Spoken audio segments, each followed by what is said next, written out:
Hello everyone, and welcome to my Young and the Restless official 24 channel. I hope everyone is having a wonderful day. Before we begin, please hit the subscribe button and give this video a thumbs up. Kane's plan is unraveling, and Carter is the inevitable villain. The Young and the Restless spoilers document that Carter's emergence as the villain makes sense. It will be easiest for Stalber's side character to be blamed for Damian Kane's death and sent to prison. The moment Chancellor enters Kane Ashby's wonderfully bizarre and isolated villa in the south of France sets the stage for the rest of the story. Kane anticipated an attempted assassination. However, he didn't think Carter's erroneous loyalty would deviate too far from the soap opera path. It appears that Kane's right-hand man wanted to eliminate Damian so a path would be open to Lily Winters. It appears that Carter came to the conclusion that removing Damian would make it possible for Kane to reconcile with the love of his life. It was not planned for Phyllis Summers to be present. Phyllis Summers was talking to herself out loud.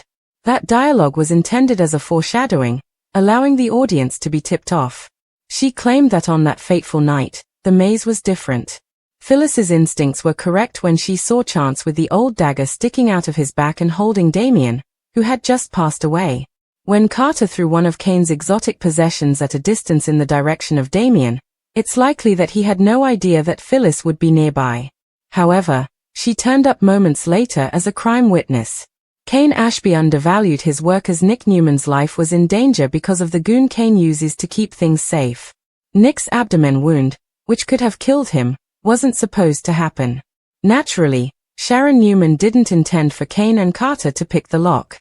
That's just one more part of Kane's master plan that has gone wrong since he told Amanda Sinclair about how he used Nick and Sharon's captivity as leverage to get Chancellor.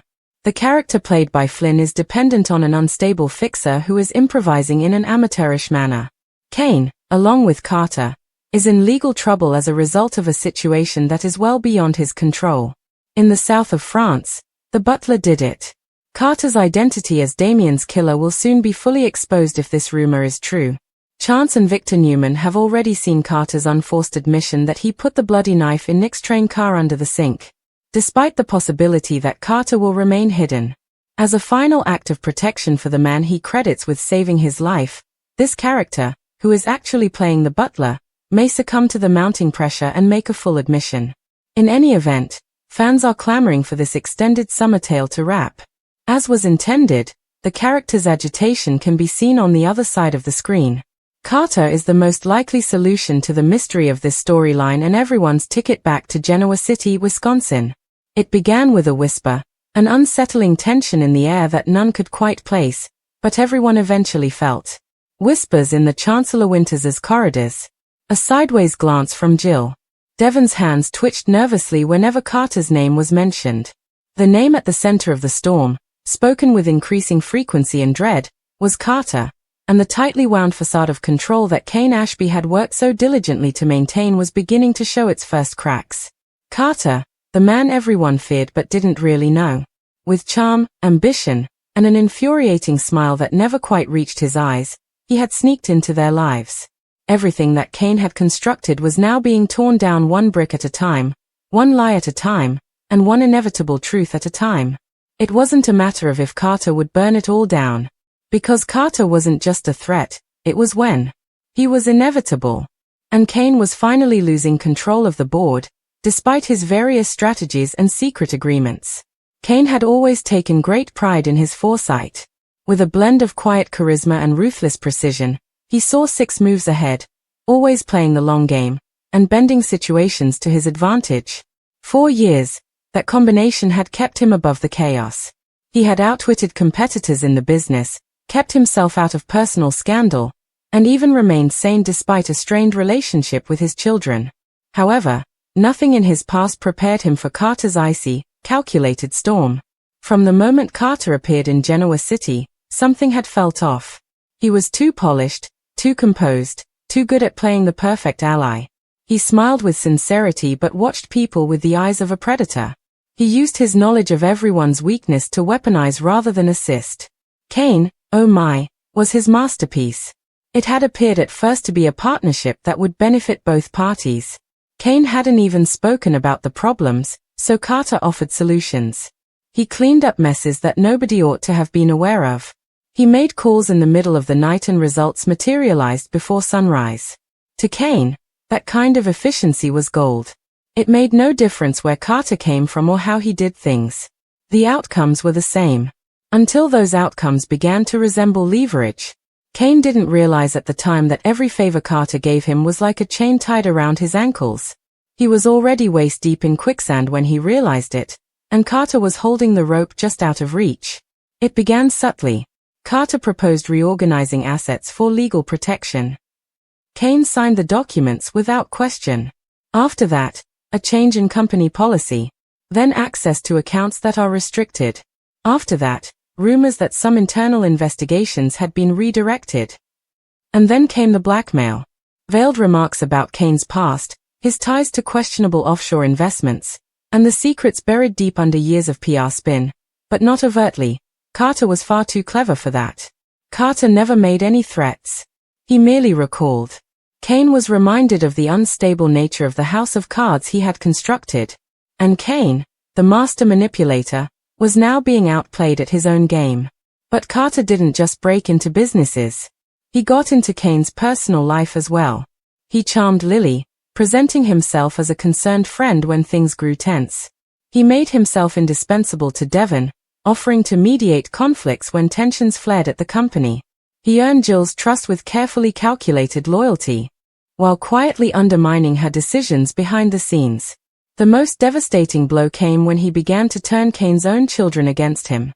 Sam, who had been his pride and joy in the past, now questioned each decision. Maddie grew distant, uncomfortable with the man her father had become. Carter remained motionless in the shadows, pulling strings like a cruel symphony's puppet master. Kane tried to fight back.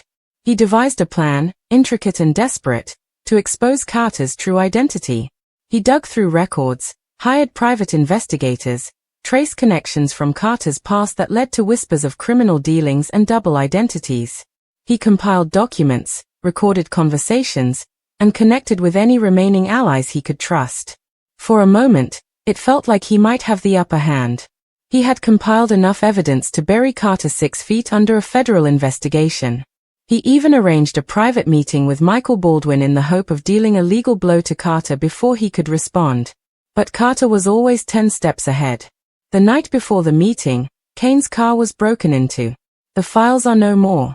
The phone was wiped. Additionally, one message was left behind: "Nice try." Panic set in. The walls were closing in fast. More board members started to question his leadership each day. Rumors spread like wildfire. Kane was hiding something. Kane was unstable. Kane was on the verge of stepping down.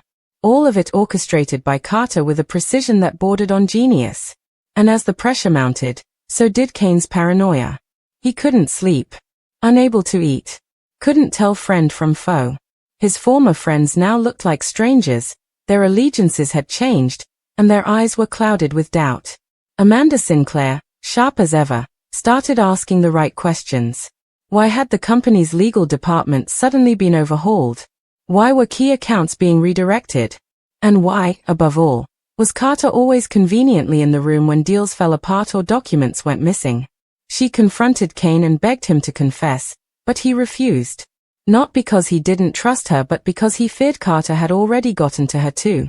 That was Carter's real power. He did more than just play games with things. He changed people's minds. He planted seeds of doubt and watched them grow into forests of paranoia. He caused the devastation of his adversaries. Additionally, Kane was straight into the trap. During what was supposed to be a routine board meeting, the turning point occurred. Carter, dressed impeccably in a tailored navy suit, presented a financial report that blindsided everyone in the room. Profits were down. Investors were pulling out. Even worse, crucial assets had been sold off without Kane's knowledge, regardless of whether the decisions had his signature forged or not. Chaos broke out. As Carter calmly laid out a contingency plan, which included naming him as interim CEO and a temporary shift in leadership for stability, Kane stood frozen, the room spinning. Kane was unable to even register what was happening when the vote was carried. He was driven out of his own empire in less than an hour. He stormed out, his heart racing as he clenched his fists. Rage, betrayal, and doubt filled his mind. He had built this company from the ground up. To keep it going, he had survived scandals, sabotage, and heartbreak. And now it belonged to the person who had carefully orchestrated his downfall.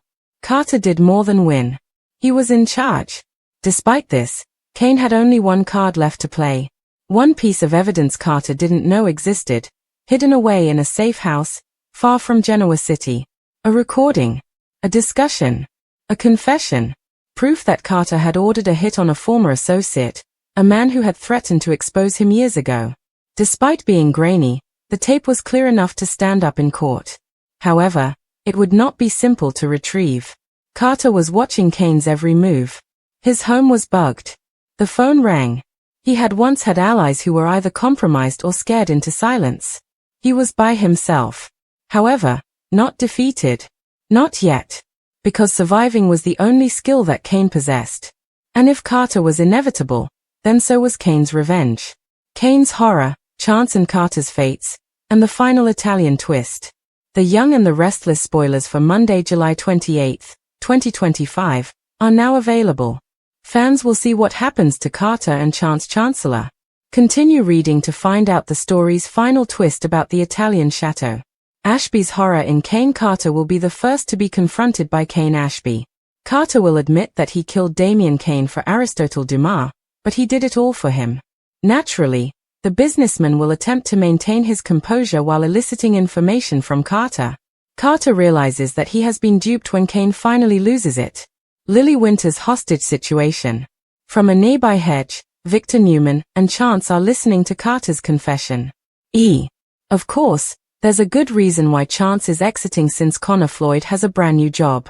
Floyd is already filming as the new Chad Diamera at Days of Our Lives, so he's taking over Billy Flynn's old role there.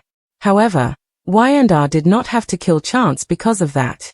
It would have been as simple to let Chance leave town because he hadn't been on screen much in recent months. Chance could have gone on a different secret mission and come back later in a different outfit. Instead of giving Chance this sudden death and causing a blow to the Chancellor family legacy, the show could have kept the character alive for a recast. On social media, a lot of viewers are upset because Chance is dying as part of this silly murder mystery storyline in Nice. Because Chance was killed by a gunshot during a fight with Carter, the whole thing feels pointless and unfair to the character. Since Chance was thought to be dead in 2021, it hasn't been long since Nina Webster and other Chance's loved ones had to grieve him.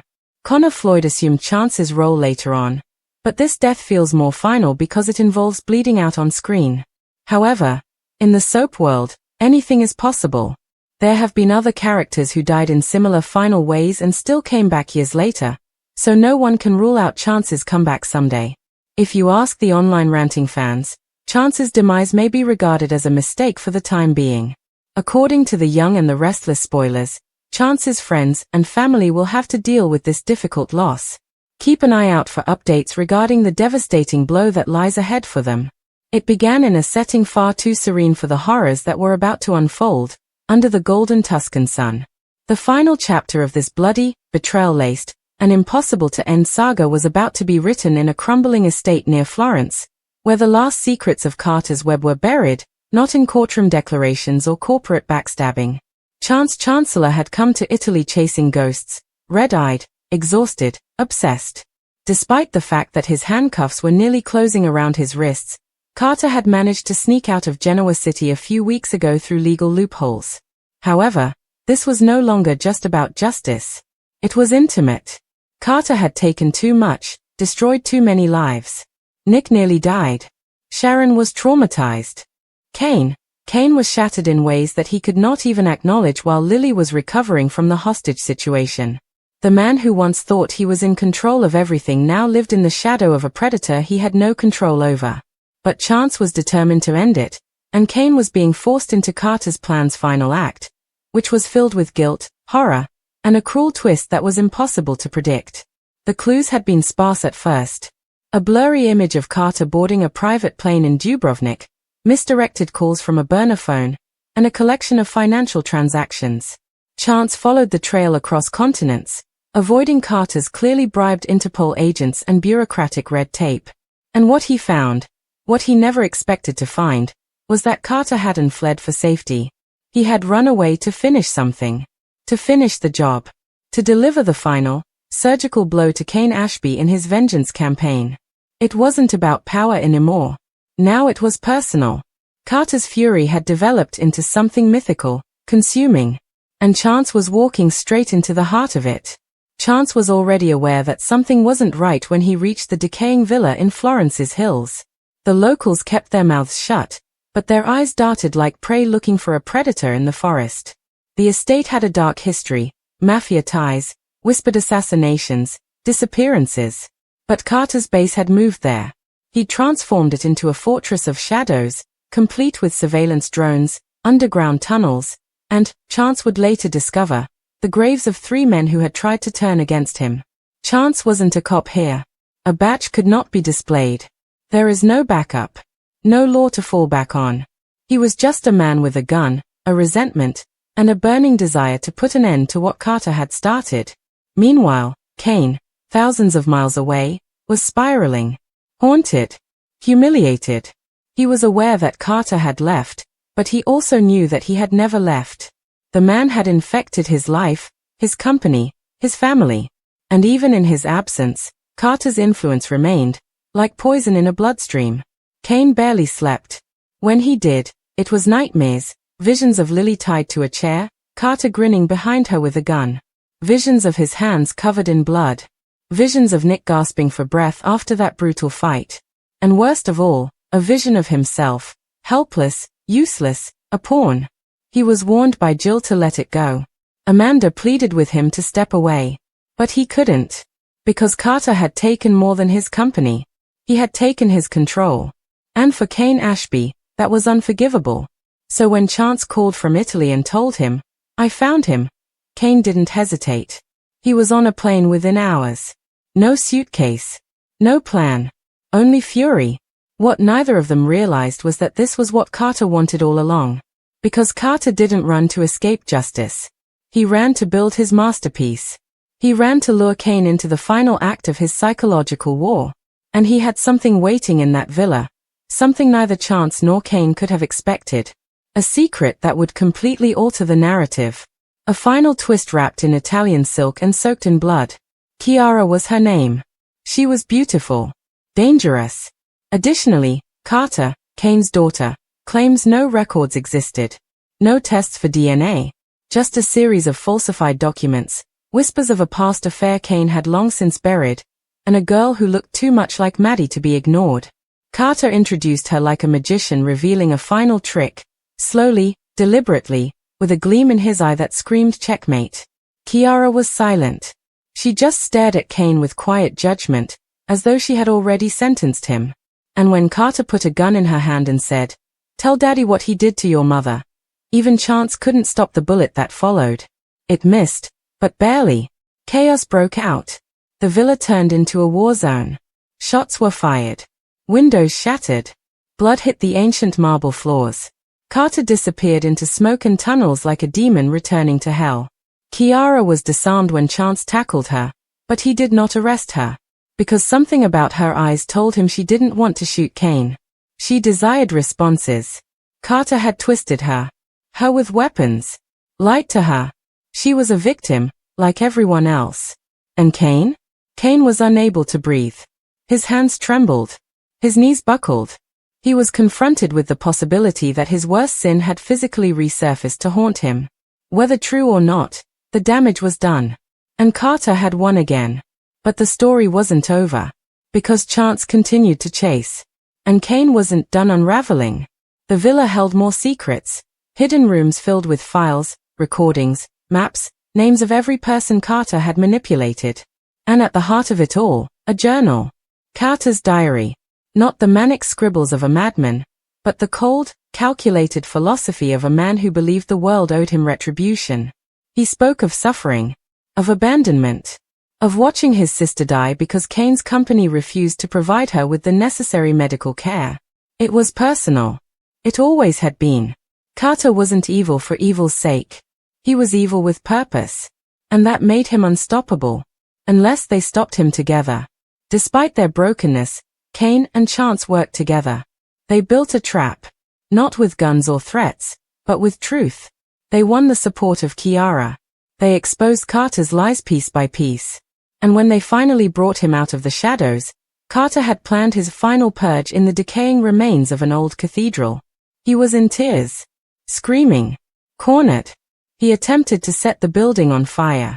He failed, but not before a final shot rang out. The repercussions were never clean. The villain's death is supposed to bring closure to stories like these, a sigh of relief and the end of a chapter. But Carter's blood on the floor did not wash away the damage. More than just the cathedral stones beneath his body were stained as it penetrated deeper. Chance felt like he was cursed to survive as he lay in a sterile Italian hospital bed with machines hissing all around him. His pride, rib, and muscle were all shattered by the bullet, which narrowly missed his heart. He was not impenetrable. Not any longer. The doctors said he'd heal, physically at least, but Chance didn't care about his chest. Kiara.